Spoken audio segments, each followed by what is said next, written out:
আলহামদুলিল্লাহি রাব্বিল আলামিন ওয়াসসালাতু ওয়াসসালামু আলা সাইয়্যিদিল মুরসালিন আম্মা বা'দ ফাআউযু বিল্লাহি মিনাশ শাইতানির রাজীম বিসমিল্লাহির রহমানির রহিম আসসালাতু ওয়াসসালামু আলাইকা ইয়া রাসূলাল্লাহ ওয়া আলা আলিকা ওয়া আসহাবিকা ইয়া হাবিবাল্লাহ আসসালাতু ওয়াসসালামু আলাইকা ইয়া নাবিয়াল্লাহ وعلى آلك وأصحابك يا نور الله মাদানী চ্যানেলের দর্শক শ্রোতা, আপনাদের সামনে একটি নতুন অনুষ্ঠান নিয়ে উপস্থিত হয়েছি। সকল জাহানের মালিক। এই অনুষ্ঠানের মাধ্যমে আমরা ধারাবাহিকভাবে জানতে পারব আল্লাহ সুবহানাহু ওয়া তাআলা এর বিভিন্ন গুণাবলী, আল্লাহ সুবহানাহু ওয়া তাআলা এর পরিচয়, আল্লাহ সুবহানাহু ওয়া তাআলা এর ক্ষমতার বয়ান, আল্লাহ সুবহানাহু ওয়া তাআলা এর দয়ার অসীম গুণ সহ অসংখ্য গুণ সম্পর্কে আমরা এই ধারাবাহিক অনুষ্ঠানের মাধ্যমে জানতে থাকব ইনশাআল্লাহ আজ্জা ওয়া জাল। আল্লাহ সুবহানাহু ওয়া তাআলা এর বিভিন্ন গুণাবলী, আল্লাহ সুবহানাহু ওয়া তাআলা এর পরিচয় জানতে চোখ রাখুন মাদানী চ্যানেল বাংলায়। এই ধারাবাহিক অনুষ্ঠান দেখে আমরা শিখতে পারব আল্লাহ সুবহানাহু ওয়া তাআলা এর পরিচয়। আমরা যেহেতু বান্দা, অবশ্যই আমাদের জানা উচিত আমাদের খালিক, আমাদের স্রষ্টার গুণাবলী কী কী রয়েছে। মাদানী চ্যানেল দর্শক শ্রোতা, আসুন বয়ান শুরু করার পূর্বে আমরা নবী করিম সাল্লাল্লাহু তাআলা আলাইহি ওয়াসাল্লামের প্রতি দুরূদ ও সালাম পেশ করার ফজিলত সম্পর্কিত একটি হাদিস শ্রবণ করি। নবী করিম সাল্লাল্লাহু তাআলা আলাইহি ওয়াসাল্লাম ইরশাদ করেন, যে ব্যক্তি আমার উপরে একবার দুরূদ শরীফ পাঠ করে আল্লাহ তাআলা তার উপরে 10টি রহমত নাজিল করেন এবং তার 10টি গুনাহ মাফ করে দেন এবং তার 10টি পদমর্যাদা বৃদ্ধি করে দেন। সল্লু আলাল হাবিব সাল্লাল্লাহু তাআলা আলা মুহাম্মদ সাল্লাল্লাহু তাআলা আলাইহি ওয়া আলিহি ওয়াসাল্লাম। মাদানী চ্যানেল দর্শক শ্রোতা, আজকের আলোচনার বিষয় হলো সকল প্রশংসার হকদার একমাত্র আল্লাহ সুবহানাহু ওয়া তাআলা। সকল প্রশংসা কেবল আল্লাহ তাআলারই জন্য। আল্লাহ সুবহানাহু ওয়া তাআলা পবিত্র কোরআনে কারীমের মধ্যে ইরশাদ করেছেন, বিসমিল্লাহির রহমানির রহিম, ওয়ালাউ আন্না মা ফিল আরদি মিন শাজারাতিন আকলামু ওয়াল বাহরু ইয়ামুদ্দুহু মিন বা'দিহি সাবআতু আবহুরিম মা নাফিদাত কালিমাতুল্লাহ ইন্নাল্লাহা আজিজুন হাকীম। অর্থ, আর জমিনে যতগুলো গাছ রয়েছে সেই সবগুলো গাছ যদি কলমে পরিণত হয়ে যায় এবং সমুদ্র যদি দোয়াতকালি হয়ে যায় এবং তারপর 7টি সমুদ্র তার সহযোগী হয়, তারপরও আল্লাহ সুবহানাহু ওয়া তাআলা এর কালিমা শেষ হবে না। নিশ্চয়ই আল্লাহ সুবহানাহু ওয়া তাআলা মর্যাদাবান, প্রজ্ঞাময়। মাদানী চ্যানেলের দর্শক শ্রোতা, এই আয়াতে আল্লাহ সুবহানাহু ওয়া তাআলা ইরশাদ করেন, পৃথিবীর বুকে যতগুলো গাছ রয়েছে সবগুলো গাছ যদি কলমে পরিণত হয়ে যায় আর সমুদ্রের পানিগুলো যদি কালিতে পরিণত হয়ে যায়, তারপর আল্লাহ সুবহানাহু ওয়া তাআলা এর শান মান, আল্লাহ সুবহানাহু ওয়া তাআলা এর কালিমা শেষ হবে না। কেমন মহান রব্বুল আলামিন! আল্লাহ সুবহানাহু ওয়া তাআলা এর গুণাবলী কেমন অসীম! আল্লাহ সুবহানাহু ওয়া তাআলা এটি আমাদেরকে বোঝানোর জন্য বলেছেন। অন্যথায় 7 সমুদ্রের অধিক সমুদ্রও যদি সহযোগী হয়, তারপরও আল্লাহ সুবহানাহু ওয়া তাআলা এর কালিমা লিখে শেষ করা যাবে না। যেহেতু পৃথিবীর মাঝে যা কিছু রয়েছে, যতগুলো জগৎ রয়েছে, সমুদ্র এছাড়া জলস্থল বা জমিন ভূখণ্ড যা রয়েছে, সব কিছুর স্রষ্টা একমাত্র আল্লাহ সুবহানাহু ওয়া তাআলা।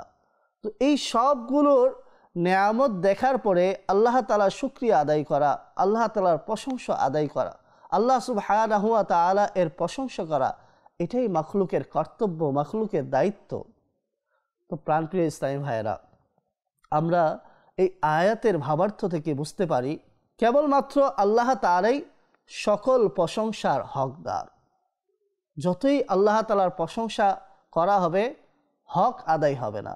যা হাদিস শরীফে বর্ণিত রয়েছে, আমরা যদি মুসলিম শরীফের হাদিস লক্ষ্য করি তাহলে সেখানে দেখতে পাই নবী করিম সাল্লাল্লাহু তাআলা আলাইহি ওয়াসাল্লাম দোয়া করতেন এবং বলতেন, লা উহসি সানাআন আলাইকা কামা আসনাইতা আলা নাফসিকা।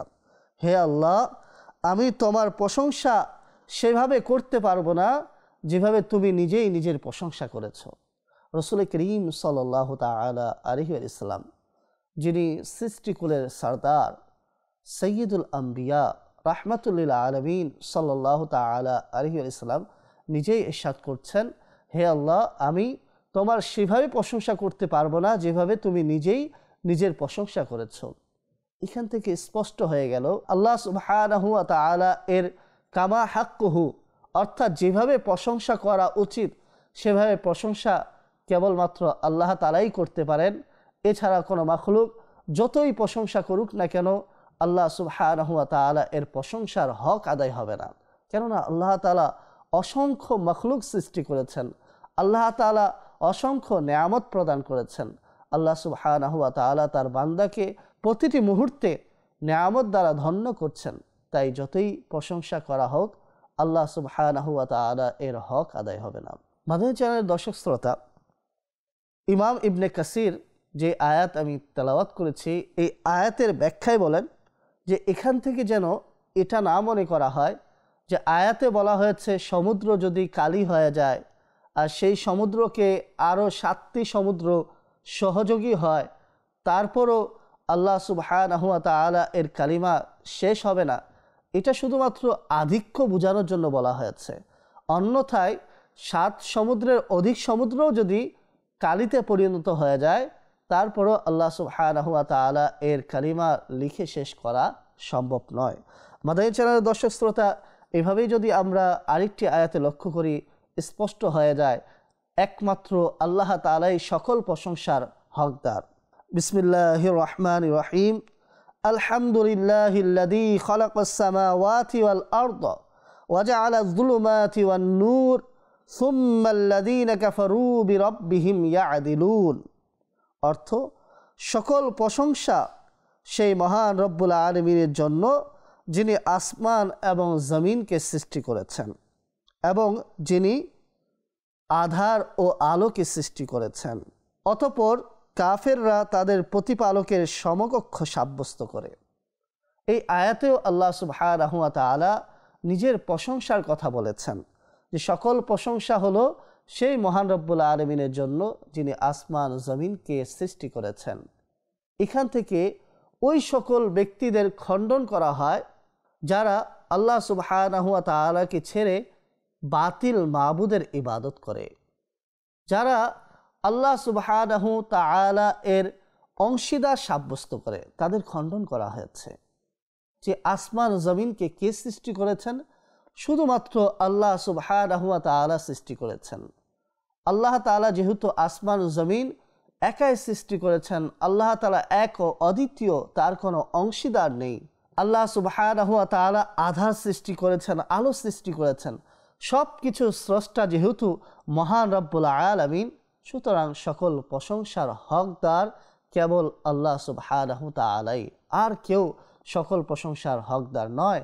অন্য কেউ এই সৃষ্টির কারণে প্রশংসার হকদার হতে পারে না। আল্লাহ তাআলারই সকল সৃষ্টি, সব কিছুর মালিক আল্লাহ সুবহানাহু ওয়া তাআলা, তাই সকল প্রশংসা মহান রব্বুল আলামিনের জন্য। মাদানী চ্যানেল দর্শক শ্রোতা, এভাবে যদি আমরা আরও আয়াত দেখি এটাই স্পষ্ট হয় যে আমরা শুধুমাত্র আল্লাহ সুবহানাহু ওয়া তাআলারই প্রশংসা করব। আল্লাহ তাআলাই প্রশংসার উপযুক্ত। আল্লাহ সুবহানাহু ওয়া তাআলা আরেকটি আয়াতে ইরশাদ করেন, বিসমিল্লাহির রহমানির রহিম। وَنَزَعْنَا مَا فِي صُدُورِهِم مِّنْ غِلٍّ تَجْرِي مِنْ تَحْتِهِمُ الْأَنْهَارُ وَقَالُوا الْحَمْدُ لِلَّهِ الَّذِي هَدَانَا لِهَذَا وَمَا كُنَّا لِنَهْتَدِيَ لَوْلَا أَنْ هَدَانَا اللَّهُ لَقَدْ جَاءَتْ رُسُلُ رَبِّنَا بِالْحَقِّ ওয়ানুদু আন তিলকুমুল জান্নাতু উরিসতুমুহা বিমা কুনতুম তা'মালুন। বলা হয়েছে এই আয়াতের ভাবার্থ হলো, আমি তাদের বক্ষ থেকে হিংসা বিদ্বেষ বের করে দিব, অতঃপর তাদের নিচে নহর প্রবাহিত হবে এবং তারা বলবে, সকল প্রশংসা ওই মহান আল্লাহ তাআলার জন্য, যিনি আমাদেরকে এই পথের দিশা দিয়েছেন, অর্থাৎ আমাদেরকে হেদায়েত দিয়েছেন। যদি আল্লাহ সুবহানাহু ওয়া তাআলা আমাদেরকে হেদায়েত প্রদান না করতেন তাহলে আমরা হেদায়েত প্রাপ্ত হতাম না। নিশ্চয় আমাদের প্রতিপালকের নবীগণ হক বার্তা নিয়ে এসেছেন। অতঃপর তাদেরকে আহ্বান করে বলা হবে, তোমাদেরকে তোমাদের আমলের কারণে এই জান্নাতের উত্তরাধিকারী বানানো হলো। এই আয়াতেও আমরা দেখছি যখন জান্নাতীদেরকে জান্নাতের ঘোষণা দেওয়া হবে, যখন জান্নাতীরা জান্নাতের সন্নিকটে পৌঁছাবে, যখন জান্নাতীরা জান্নাতের সুসংবাদ পাবে, সেই সময় তারা আল্লাহ সুবহানাহু ওয়া তাআলা এর প্রশংসা করবে যে ওই মহান রব্বুল আলামিনের প্রশংসা, যিনি আমাদেরকে এই পথের দিশা দিয়েছেন তথা আমাদেরকে হেদায়েত দিয়েছেন। মাদানী চ্যানেলের দর্শক শ্রোতা, এখান থেকে বোঝা গেল দুনিয়াতেও সকল প্রশংসার হকদার কেবলমাত্র আল্লাহ সুবহানাহু ওয়া তাআলা এবং আখিরাতেও সকল প্রশংসার হকদার আল্লাহ সুবহানাহু ওয়া তাআলাই। এছাড়াও যদি আমরা এভাবে আরও আয়াতে লক্ষ্য করি, আল্লাহ সুবহানাহু ওয়া তাআলা নিজেই তার হাবিবকে বলছেন, বিসমিল্লাহির রহমানির রহিম, ওয়াকুলিল হামদুলিল্লাহিল্লাযী লাম ইয়াত্তাখিয ওয়ালাদাও ওয়া লাম ইয়াকুল লাহু শারীকুন ফিল মুলক ওয়া লাম ইয়াকুল লাহু ওয়ালিয়্যুম মিনায-যুল্লি ওয়া কাব্বিরহু তাকবীরা। অর্থ, আপনি বলুন, সকল প্রশংসা সেই আল্লাহ তাআলার জন্য যিনি নিজের জন্য সন্তান সাব্যস্ত করেননি এবং আসমান ও জমিনের রাজত্বে তার কোনো অংশীদার নেই এবং দুর্বলতার ভিত্তিতে তার কোনো সহযোগী নেই, এবং আপনি তার খুব বেশি বরত্ব বয়ান করুন, মহত্ব বয়ান করুন। এটিই হলো আয়াতের ভাবার্থ। মাদানী চ্যানেলের দর্শক শ্রোতা, এই আয়াত থেকেও সুস্পষ্ট হচ্ছে যে আল্লাহ তাআলা নিজেই তার হাবিব আলাইহিস সালাতু ওয়াস সালামের মাধ্যমে জানিয়ে দিলেন যে সকল প্রশংসা হলো তারই জন্য যিনি নিজের জন্য সন্তান সাব্যস্ত করেননি, যার আসমান ও জমিনের রাজত্বের মধ্যে কোনো অংশীদার নেই, সেই মহান রব্বুল আলামিনের জন্য প্রশংসা করার আদেশ দেওয়া হয়েছে এই আয়াতে। এগুলো সব থেকে সুস্পষ্ট হয়ে যায় যে একমাত্র আল্লাহ তাআলাই প্রশংসার হকদার। এই আয়াতে যেভাবে স্পষ্ট হলো যে একমাত্র আল্লাহ তাআলাই প্রশংসার হকদার, পাশাপাশি এটাও প্রমাণিত হলো যে আল্লাহ তাআলার জন্য কোনো সন্তান নেই। আল্লাহ তাআলা কাউকে নিজের সন্তান সাব্যস্ত করেননি। এখানে তাদের খণ্ডন করা হয়েছে যে কিছু দল ছিল, যেমন ইহুদিরা, তারা হযরতে উযাইর আলাইহিস সালামকে আল্লাহর পুত্র সাব্যস্ত করত। নাসারারা হযরতে ঈসা আলাইহিস সালামকে আল্লাহ তাআলার পুত্র সাব্যস্ত করত। এছাড়াও কিছু সংখ্যক আরবের লোকেরা ফেরেশতাদেরকে আল্লাহ তাআলার কন্যা বলে সাব্যস্ত করত। যারা এগুলো বলতো তাদের খণ্ডনও এই আয়াতের মধ্যে বিদ্যমান রয়েছে যে আল্লাহ তাআলা নিজের জন্য কখনো কোনো সন্তান সাব্যস্ত করেননি। এমনকি এটা থেকে আরও প্রমাণিত হলো যে আল্লাহ সুবহানাহু ওয়া তাআলা এর কোনো অংশীদার নেই। তবে আরবের অমুসলিমরা হজের তালবিয়ার মধ্যে আল্লাহ তাআলা অংশীদার সাব্যস্ত করত। তারা এইভাবে তালবিয়া পাঠ করত, যা সহিহ মুসলিম শরীফে বর্ণিত রয়েছে, লব্বাইক লা শারীকা লাকা ইল্লা শারীকান হুয়া লাকা তামলিকুহু ওয়া মা মালাকা। এই বাক্য বলে তারা আল্লাহ তাআলার জন্য অংশীদার সাব্যস্ত করত। তো আল্লাহ সুবহানাহু ওয়া তাআলা আয়াতের মাধ্যমে ক্লিয়ার করে দিলেন যে আল্লাহ সুবহানাহু ওয়া তাআলা এর কোনো অংশীদার নেই। এভাবে যদি আমরা লক্ষ্য করতে থাকি যে অনেকে ছিল তারা ভাবতো যে আল্লাহ সুবহানাহু ওয়া তাআলা এর যদি কোনো সহযোগী না থাকতো তাহলে মাআযাল্লাহ, আল্লাহর পানা, তাহলে আল্লাহ তাআলা লাঞ্ছনার শিকার হতেন। মাআযাল্লাহ, আল্লাহ তাআলার পানা। এমন বাক্যও কিছু সংখ্যক মানুষ বলতো। তাদেরও খণ্ডন হয়ে গেল যে দুর্বলতার ভিত্তিতে আল্লাহ তাআলার কোনো সহযোগী নেই। এভাবে যদি আমরা আরও লক্ষ্য করি, আল্লাহ সুবহানাহু ওয়া তাআলা নিজের প্রশংসা করার জন্য নূহ আলাইহিস সালামকে আদেশ করেছেন, যা আয়াতের মধ্যে এভাবে এসেছে, বিসমিল্লাহির রহমানির রহিম, ফাইদা ইস্তাওয়াইতা আনতা ওয়া মান মাআকা আলাল ফুলকি ফাকুলিল হামদুলিল্লাহিল্লাযী নাজ্জানা মিনাল কওমিজ যালিমিন। অতঃপর যখন আপনি এবং আপনার সঙ্গীরা নৌকার মধ্যে আরোহণ করবে, তখন বলবে, সকল প্রশংসা ওই আল্লাহ তাআলার জন্য, যিনি আমাদেরকে অত্যাচারী গোত্র থেকে মুক্তি দান করেছেন। নূহ আলাইহিস সালামের ঘটনা আমরা জানি যে নূহ আলাইহিস সালামের গোত্র যখন একেবারে অবাধ্য হয়ে গেল, নাফরমান হয়ে গেল, তাদের কাছে আযাব আসলো, বন্যায় প্লাবিত হয়ে গেল। শুধুমাত্র তারাই নাজাত পেল যাদেরকে আল্লাহ সুবহানাহু ওয়া তাআলা নৌকায় আরোহণ করার, কিস্তিতে আরোহণ করার সৌভাগ্য দিয়েছিলেন, যাদেরকে আল্লাহ সুবহানাহু ওয়া তাআলা মুক্তি দিয়েছিলেন। তাদেরকেই আল্লাহ সুবহানাহু ওয়া তাআলা আদেশ করলেন হযরত নূহ আলাইহিস সালামের মাধ্যমে, তারা যেন আল্লাহ সুবহানাহু ওয়া তাআলা এর প্রশংসা করে। এখান থেকেও সুস্পষ্ট হয়ে গেল যে সব ক্ষেত্রে আমরা যদি লক্ষ্য করি, প্রশংসার হকদার আল্লাহ সুবহানাহু ওয়া তাআলা। এটাই প্রমাণিত হলো এই আয়াতের ব্যাখ্যা দ্বারাও। এই আয়াত যেই ঘটনাকে বয়ান করছে, সেই ঘটনা দ্বারাও এটাই প্রমাণিত হয় যে আল্লাহ সুবহানাহু ওয়া তাআলাই শুধুমাত্র সকল প্রশংসার হকদার, অন্য কেউ সকল প্রশংসার হকদার নয়। মাদানী চ্যানেলের দর্শক শ্রোতা, এভাবে একের পরে এক আমরা যদি আয়াতের মধ্যে লক্ষ্য করতে থাকি, আমরা এটাই স্পষ্টভাবে বুঝতে পারবো সকল প্রশংসার হকদার আল্লাহ সুবহানাহু ওয়া তাআলা। যেমনটি অন্য আয়াতের মধ্যে আল্লাহ তাআলা ইরশাদ করেন, বিসমিল্লাহির রহমানির রহিম, ওয়ালাকাদ আতাইনা দাউদা ওয়া সুলাইমানা ইলমা ওয়া ক্বালা আলহামদুলিল্লাহিল্লাযী ফাদ্দালানা আলা কাসীরিম মিন ইবাদিহিল মুমিনিন। অর্থ, আমি দাউদ এবং সুলাইমানকে জ্ঞান প্রদান করেছি। এবং তারা দুজন বলল, সকল প্রশংসা ওই আল্লাহ তাআলার জন্য, যিনি আমাদেরকে নিজের অসংখ্য মুমিন বান্দার উপরে মর্যাদা দিয়েছেন। এখানেও আমরা লক্ষ্য করলাম যে আল্লাহ সুবহানাহু ওয়া তাআলা দাউদ আলাইহিস সালাম, সুলাইমান আলাইহিস সালামকে জ্ঞান ভাণ্ডার দান করেছেন, তাদেরকে নবুয়ত প্রদান করেছেন, তাদেরকে নবী বানিয়েছেন, এই মর্যাদা দিয়েছেন। অতঃপর তারা এই মর্যাদা পাওয়ার পরে কি করলেন? তারা আল্লাহ সুবহানাহু ওয়া তাআলা এর প্রশংসা করলেন। এখান থেকেও বোঝা যায় যে প্রত্যেক নবীগণ আলাইহিমুস সালাম কেবলমাত্র আল্লাহ তাআলারই প্রশংসা করতেন, কোনো বাতিল মাবুদের কেউ কখনোই প্রশংসা করেননি, করবেনই বা কেন, যেহেতু সকল প্রশংসার হকদার শুধুমাত্র আল্লাহ সুবহানাহু ওয়া তাআলাই। এভাবে এই আয়াত দ্বারা প্রমাণিত হলো যে আল্লাহ সুবহানাহু ওয়া তাআলা হযরতে দাউদ আলাইহিস সালাম, সুলাইমান আলাইহিস সালামকে জ্ঞান দিয়েছেন। তাছাড়া হযরতে দাউদ আলাইহিস সালামকে জাবুর শরীফ দান করেছেন এবং হযরতে দাউদ আলাইহিস সালামকে লোহার পোশাক, যুদ্ধ পোশাক বানানোর জ্ঞান দান করেছিলেন। লোহা যখন দাউদ আলাইহিস সালামের হাতের মধ্যে আসতো, তখন সেটি মোমের মতো গলে যেত। এই ক্ষমতা আল্লাহ সুবহানাহু ওয়া তাআলা তাকে দান করেছিলেন।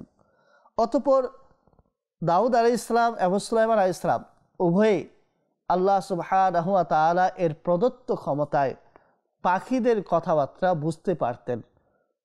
এছাড়াও যদি আমরা দেখি হযরতে সাইয়্যিদুনা সুলাইমান আলাইহিস সালাম, হযরতে সাইয়্যিদুনা সুলাইমান আলাইহিস সালামের জন্য আল্লাহ তাআলা জিন, মানুষ, অনেক পাখি, বিভিন্ন পশু ও হাওয়াকে আনুগত্যশীল বানিয়েছিলেন। সুলাইমান আলাইহিস সালাম যা বলতেন তারা তৎক্ষণাৎ তা পালন করতেন এবং আনুগত্যশীল হওয়ার পরিচয় প্রদান করত। এই সবগুলো নিয়ামত পাওয়ার পরে হযরত দাউদ আলাইহিস সালাম, সুলাইমান আলাইহিস সালাম আল্লাহ সুবহানাহু ওয়া তাআলা এর প্রশংসা করলেন। কেন? কেননা আল্লাহ তাআলাই প্রশংসার যোগ্য। এই সবগুলো নিয়ামত যেহেতু আল্লাহ সুবহানাহু ওয়া তাআলাই দান করেছেন, তো প্রশংসা আল্লাহ তাআলারই হবে, এটাই স্বাভাবিক। এভাবে যদি আমরা লক্ষ্য করতে থাকি, প্রকৃতপক্ষে মর্যাদা, সম্মান, প্রকৃতপক্ষে প্রশংসার হকদার আল্লাহ সুবহানাহু ওয়া তাআলাই, যেভাবে আরেকটি আয়াতের মধ্যে সুস্পষ্টভাবে রয়েছে। বিসমিল্লাহির রহমানির রহিম, আলহামদুলিল্লাহিল্লাযী লাহু মা ফিস সামাওয়াতি ওয়া মা ফিল আরদ ওয়া লাহুল হামদু ফিল আখিরাহ ওয়া হুয়াল হাকীমুল খাবীর। এই আয়াতে কি বলা হয়েছে? অর্থ হলো, সকল প্রশংসা ওই আল্লাহ তাআলার জন্য যিনি আসমান এবং জমিনের প্রত্যেকটি বস্তুর মালিক, এবং আখিরাতেও সকল প্রশংসা তারই জন্য। তিনি প্রজ্ঞাময় এবং প্রত্যেক বস্তু সম্পর্কে অবগত। আল্লাহ সুবহানাহু ওয়া তাআলারই প্রশংসা করা হবে, যেহেতু আল্লাহ সুবহানাহু ওয়া তাআলারই মালিকানাধীন সব কিছু। দুনিয়া এবং আসমানে যা কিছু সৃষ্টি রয়েছে সব কিছুর মালিক হলেন আল্লাহ সুবহানাহু ওয়া তাআলা। যেহেতু নেয়ামতসমূহ আল্লাহ তাআলার, সুতরাং এই নেয়ামতের শুকরিয়া আদায় করা তথা প্রশংসা করা শুধুমাত্র আল্লাহ তাআলারই জন্য হবে, অন্য কারো জন্য কখনোই হবে না। এভাবে যদি আমরা প্রথমে লক্ষ্য করি সহজ ভাষায়, আলহামদু মানে কি? আলহামদু শব্দের অর্থ হলো যে প্রশংসা করা। যেহেতু আল্লাহ সুবহানাহু ওয়া তাআলা পৃথিবীতে অসংখ্য নেয়ামত সৃষ্টি করেছেন, আর এই নেয়ামতগুলো পাওয়ার পরে আল্লাহ তাআলা বান্দাকে প্রশংসা করার, শুকরিয়া আদায় করার আদেশ করেছেন। তাই শুধুমাত্র আমরা আল্লাহ তাআলারই প্রশংসা করব। যখন আমরা কোনো নেয়ামত দেখব, আল্লাহ তাআলার প্রশংসা করব। আমরা যখন আমাদের বডিকে নিয়ে, শরীরকে নিয়ে চিন্তা ভাবনা করব, তখনও আমরা দেখব যে আমাদেরকে আল্লাহ তাআলা অসংখ্য নেয়ামত দান করেছেন। সুতরাং আমাদের উচিত হলো আল্লাহ সুবহানাহু ওয়া তাআলা এর প্রশংসা করা। যদিও বা একজন ব্যক্তি দ্বারা আল্লাহ সুবহানাহু ওয়া তাআলা এর কামা হাক্কুহু, অর্থাৎ যেভাবে প্রশংসা করা উচিত সেভাবে প্রশংসা করা সম্ভব নয়, তারপরও আমাদেরকে নিজের কর্তব্য অনুযায়ী আল্লাহ তাআলার প্রশংসা করতে হবে, যাতে আল্লাহ সুবহানাহু ওয়া তাআলা আমাদের প্রতি রাজি ও খুশি হয়ে যান, দুনিয়াতেও আমাদেরকে আরও বেশি নেয়ামত দান করেন এবং আখিরাতেও নেয়ামত দ্বারা মালামাল করেন। মাদানী চ্যানেলের দর্শক শ্রোতা, এভাবে যখন আমাদের থেকে কষ্ট দুঃখ দূরীভূত হবে, আমরা আল্লাহ সুবহানাহু ওয়া তাআলা এর প্রশংসা করব। কেননা আমাদের মাঝ থেকে, আমাদের কাছ থেকে কষ্ট বেদনাকে দূরীভূতকারী একমাত্র আল্লাহ সুবহানাহু ওয়া তাআলা। এটি আয়াতের মধ্যেও রয়েছে। আল্লাহ সুবহানাহু ওয়া তাআলা ইরশাদ করেছেন, বিসমিল্লাহির রহমানির রহিম, وقالوا الحمد لله الذي أذهب عنا الحزن إن ربنا لغفور شكور। এই আয়াতে তাই বলা হয়েছে যে যখন মুসিবত দূর হবে তখন আল্লাহ তাআলার প্রশংসা যেন করা হয়। মাদানী চ্যানেলের দর্শক শ্রোতা, আমরা আয়াতের আলোকে শুনছিলাম আল্লাহ সুবহানাহু ওয়া তাআলা এর প্রশংসার হকদার হওয়ার ব্যাপারটি। এবার আসুন আমরা দুই একটি হাদিসের মাধ্যমে জেনে নিই যে আল্লাহ সুবহানাহু ওয়া তাআলাই হলেন প্রকৃতপক্ষে প্রশংসার হকদার। হাদিসের ভাবার্থ হলো কিছুটা এরূপ যে একজন ইহুদি নবী করিম সাল্লাল্লাহু আলাইহি ইসলামকে অনেক ভালোবাসত। সে যখন অসুস্থ হয়ে গেল তখন নবী করিম সাল্লাল্লাহু আলাইহি ইসলাম তাকে দেখতে গেলেন এবং তাকে বললেন, মুসলমান হয়ে যাও। তখন সে নিজের পাশে বসে থাকা তার পিতার দিকে দৃষ্টিপাত করল। তার পিতা বলল যে আবুল কাসিম তথা নবী করিম সাল্লাল্লাহু আলাইহি ইসলামের ইতাআত করো। সুতরাং সে মুসলমান হয়ে গেল। অতঃপর নবী করিম সাল্লাল্লাহু আলাইহি ইসলাম সেখান থেকে বের হলেন এবং বললেন, আলহামদুলিল্লাহিল্লাযী আনকাযাহু মিনান নার। সকল প্রশংসা ওই আল্লাহ তাআলার জন্য যিনি তাকে আগুন থেকে রক্ষা করলেন। এভাবেই নবী করিম সাল্লাল্লাহু আলাইহি ইসলাম ইরশাদ করেছেন যে যে ব্যক্তি কাপড় পরিধান করবে এবং এই দোয়া পাঠ করবে। কোন দোয়া? আলহামদুলিল্লাহিল্লাযী কাসানি হাদা ওয়া রাযাকানিহি মিন গায়রি হাওলিন মিন্নি ওয়ালা কুওয়া। সকল প্রশংসা ওই আল্লাহ তাআলার জন্য যিনি আমাকে এই কাপড় পরিধান করিয়েছেন এবং এই কাপড় আমাকে দান করেছেন আমার কোনো ধরনের শক্তি ও ক্ষমতা ছাড়া। এইভাবেই যদি আমরা লক্ষ্য করি মেরাজ রজনীর কথা, মেরাজের রাতে যখন রাসূল করিম সাল্লাল্লাহু আলাইহি ইসলামের সামনে মদ এবং দুধ উপস্থাপন করা হলো, তখন নবী করিম সাল্লাল্লাহু আলাইহি ইসলাম দুধ গ্রহণ করলেন। তখন জিবরিল আমিন আলাইহিস সালাম বললেন, আলহামদুলিল্লাহিল্লাযী হাদাকা লিল ফিতরাতি লাউ আখাদাতাল খামরা গাওয়াত উম্মাতুকা। অর্থাৎ সকল প্রশংসা ওই আল্লাহ তাআলার জন্য যিনি আপনাকে স্বভাবজাতের দিকে পথ প্রদর্শন করেছেন।